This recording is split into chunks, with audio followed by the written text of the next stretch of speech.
ऐसी बात जिसे अगर तुमने आज समझ लिया तो जिंदगी में कभी भूलना शब्द तुम्हारे शब्दकोश से मिट जाएगा। आज की ये वाणी तुम्हारे दिमाग का ताला खोल देगी, तुम्हारे अंदर सोई हुई स्मरण शक्ति को जगा देगी और वो शक्ति पैदा कर देगी जिससे तुम जो भी पढ़ो वो अक्षर अक्षर तुम्हारे मन पर अंकित हो जाएगा। दुनिया का हर विद्यार्थी कहता महाराज जी पढ़ा हुआ याद नहीं रहता, पर मैं कहता हूं तुम भूलते नहीं हो, तुम समझते नहीं हो उस ज्ञान को। ज्ञान कोई चीज नहीं जो रट ली जाए। ज्ञान तो एक साधना है, एक तप है, एक ध्यान है, और जो इस साधना को समझ गया वो जिंदगी में किसी भी इम्तिहान में हार नहीं सकता, चाहे वो पेपर का हो या जिंदगी का। आज का ये प्रवचन तुम्हारी किताबों का नहीं है, ये तुम्हारे अंदर के विद्यार्थी का पुनर्जन्म है। मैं आज तुम्हें वो 3 रहस्य बताने जा रहा हूं जिन्हें अगर तुमने अपना लिया तो तुम्हारा दिमाग एक ऐसा शस्त्र बन जाएगा जिससे तुम असंभव को भी संभव कर दोगे।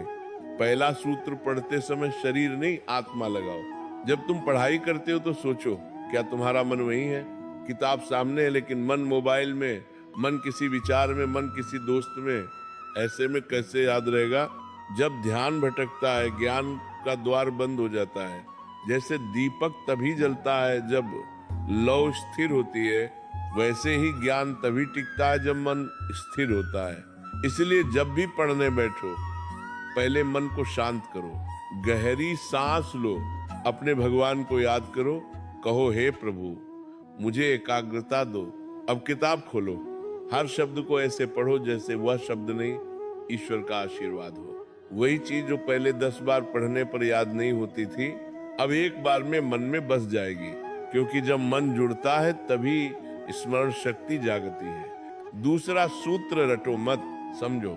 आज के ज्यादातर भी विद्यार्थी रटकर पढ़ते हैं, पन्नों के पन्ने याद करने की कोशिश करते हैं बिना यह जाने कि उसमें लिखा क्या है। याद रखो जो समझता है उसे भूलना मुश्किल होता है, और जो केवल रटता है उसका भूलना तय होता है।